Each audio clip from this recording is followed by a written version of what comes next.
What if, tomorrow morning, your bank app opened to a blank screen and your money was suddenly unreachable? What if salaries stopped arriving, cards stopped working, and millions realized their access to food, energy, and daily life depended on something that no longer existed?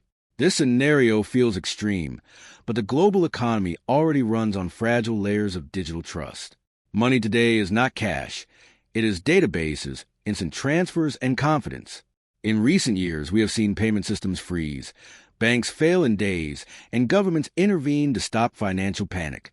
At the same time, parallel systems have been quietly expanding.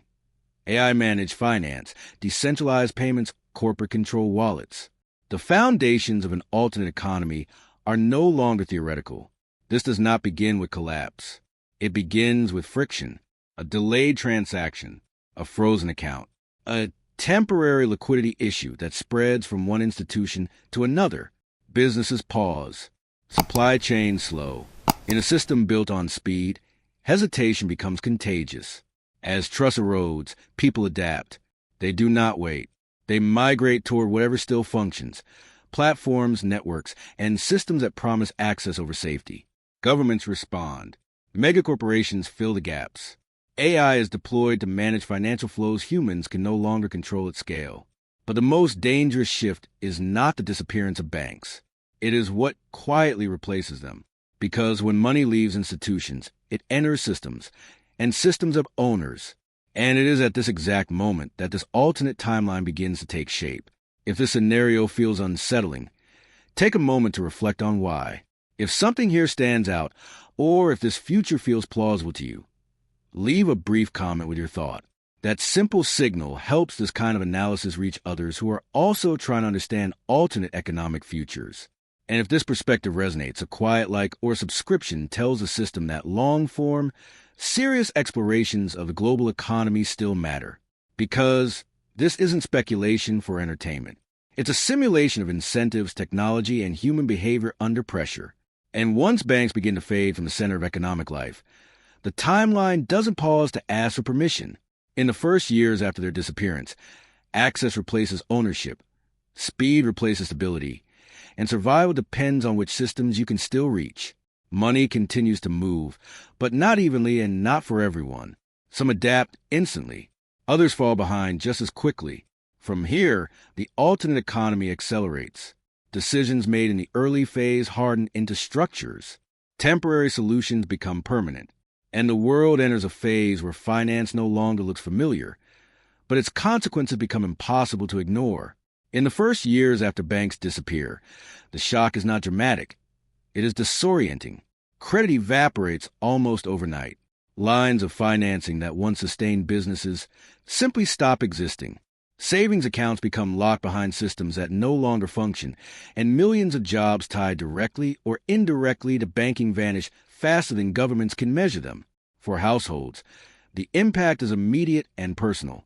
Rent, food, energy, transportation, everything still has a price, but the pathways to pay become uncertain. People improvise. They move toward whatever still works. Digital wallets, peer-to-peer transfers, corporate payment platforms, informal credit networks. The global economy does not collapse, but fractures. Instead of one system, dozens of overlapping alternatives emerge, each with its own rules, risks, and exclusions. Economic life becomes experimental by necessity, not choice.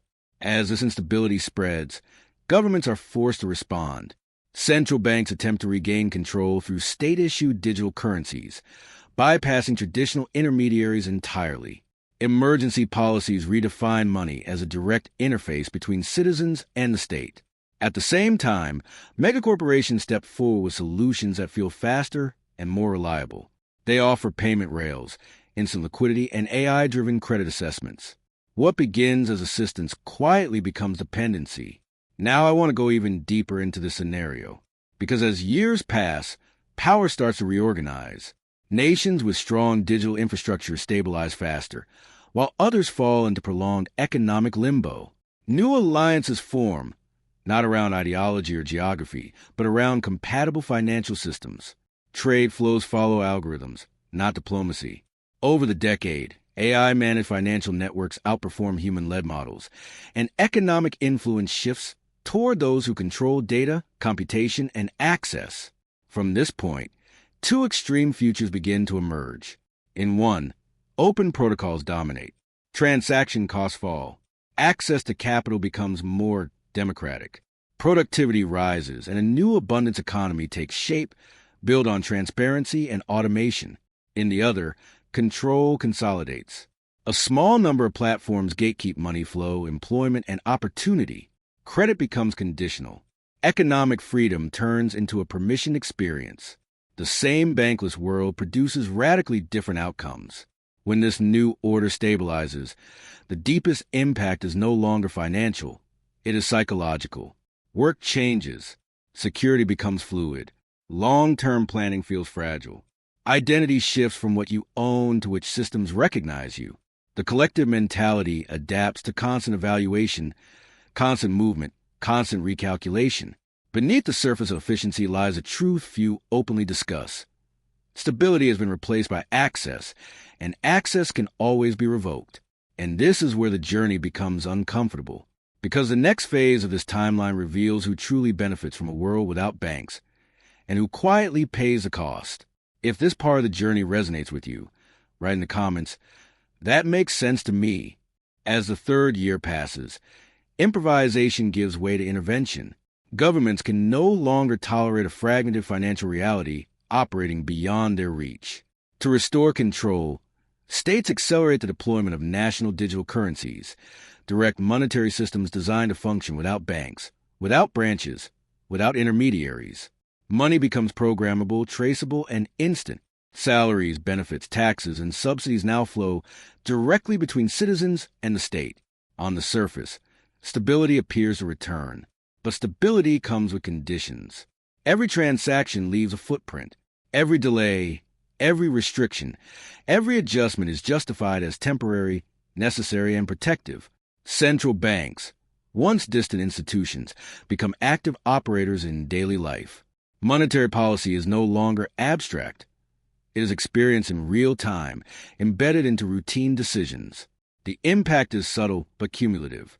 At the same time, megacorporations move faster than governments ever could. They already control platforms, data, and user trust. Now they extend that reach into finance. Corporate wallets replace bank accounts. AI-driven credit scoring replaces traditional lending. Liquidity is offered instantly, but only inside closed ecosystems. What feels like convenience slowly becomes dependence. Access to money is tied to behavior, productivity, and alignment with platform rules. Now I want to go even deeper into this scenario, because as years pass, power begins to reorganize beyond national borders.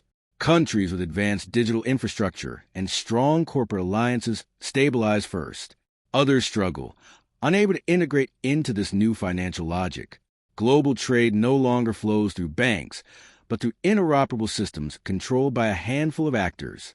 New economic blocs form, not around geography, but around shared protocols and AI governance standards. Over the decade, this restructuring produces two divergent realities. In one, open systems prevail. Financial access expands. Automation lowers costs. A form of abundance economy emerges, where productivity is high and friction is low. In the other, consolidation wins. Capital, data, and decision-making concentrate in a few platforms. Economic mobility narrows. The same technologies that could liberate instead enforce hierarchy. This is the truth hidden in the architecture of this future. When this new order stabilizes, the deepest transformation is human. Work becomes conditional. Long-term certainty fades. Identity shifts from profession and ownership to metrics and access rights. The collective mentality adapts to constant evaluation, constant optimization. Purpose is questioned. Security feels temporary. Beneath the efficiency lies a quiet revelation. Capitalism has not disappeared.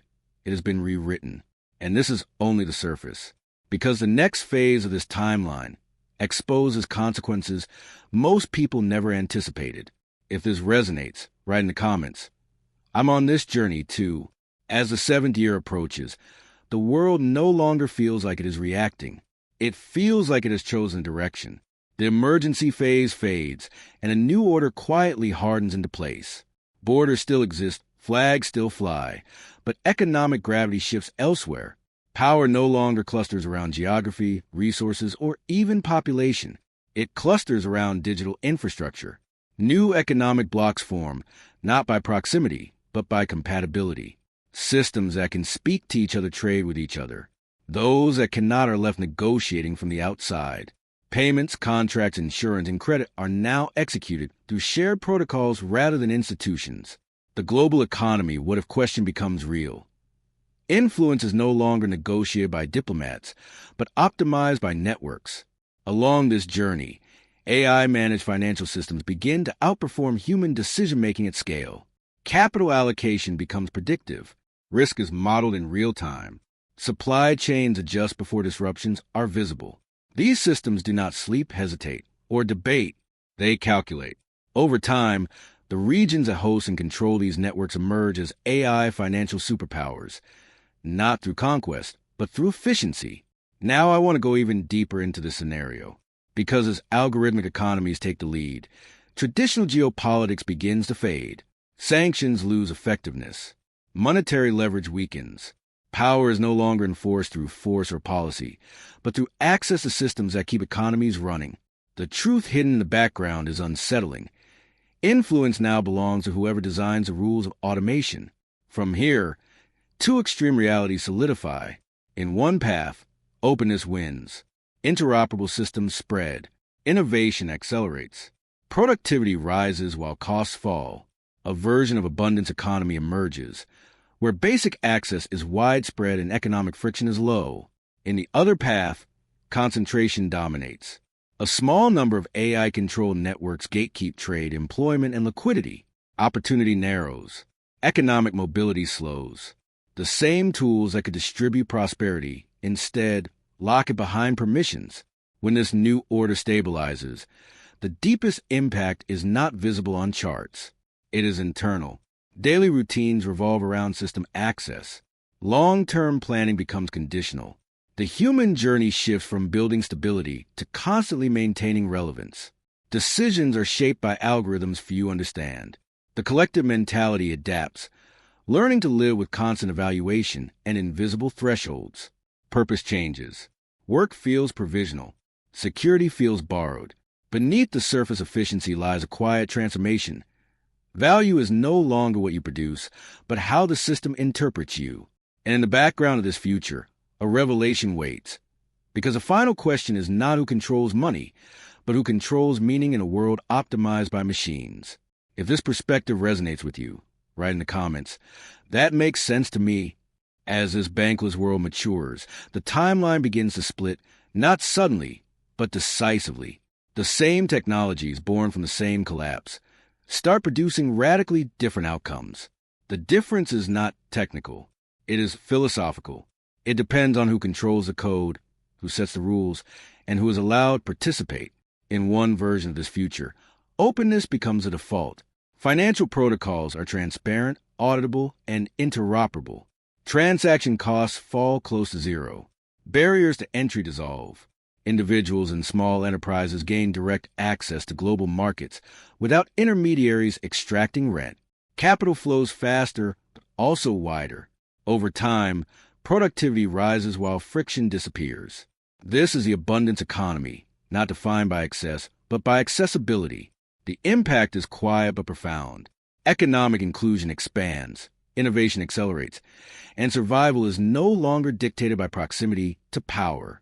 Now I want to go even deeper into the other path, because running parallel to this open future is a far more controlled reality. Here, a small number of AI-managed platforms dominate financial infrastructure. Money still moves instantly, but only through permission systems.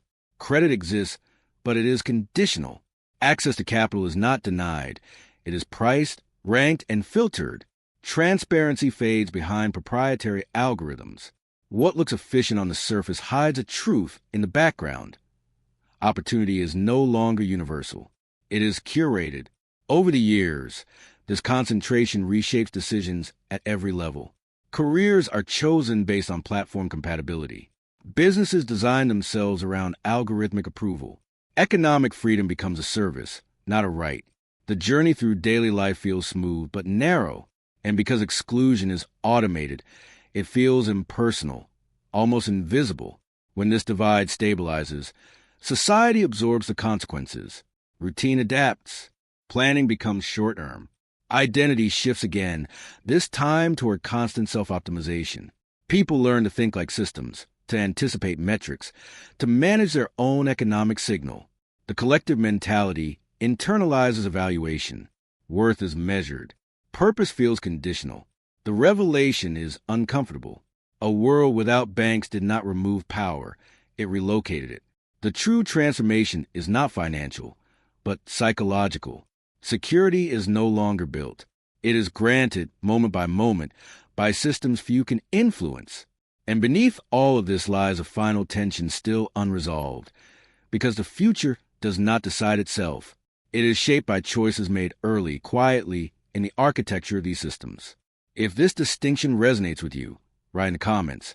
I'm on this journey too, when this bankless system fully settles into everyday life.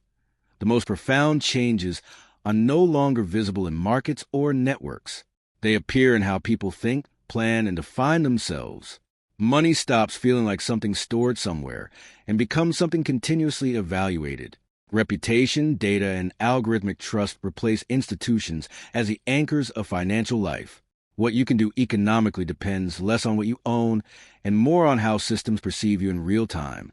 In the early years of this transition, careers begin to fragment.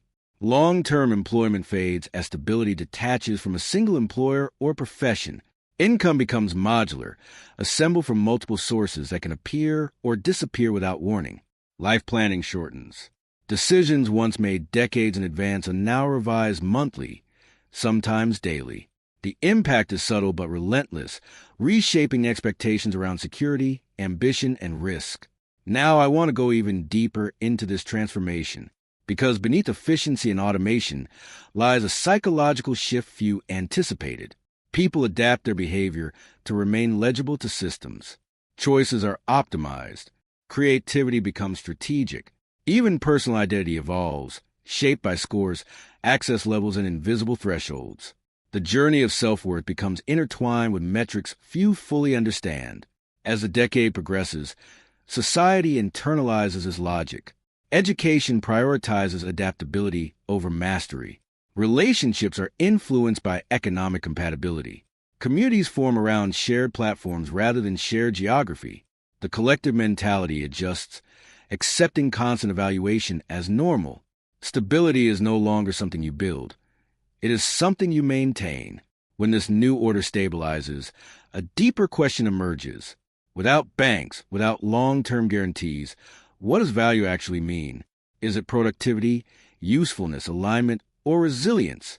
Purpose becomes harder to define in a system where contribution is measured continuously, but meaning is not. Some find freedom in flexibility. Others experience quiet exhaustion, navigating a world where security always feels provisional.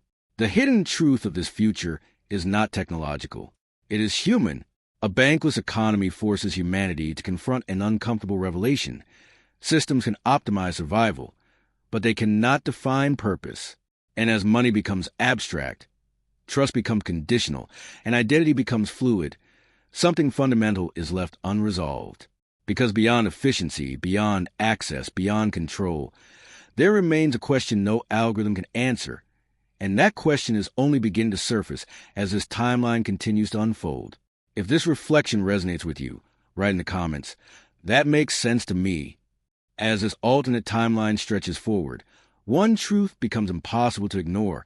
A world without banks does not mean a world without finance.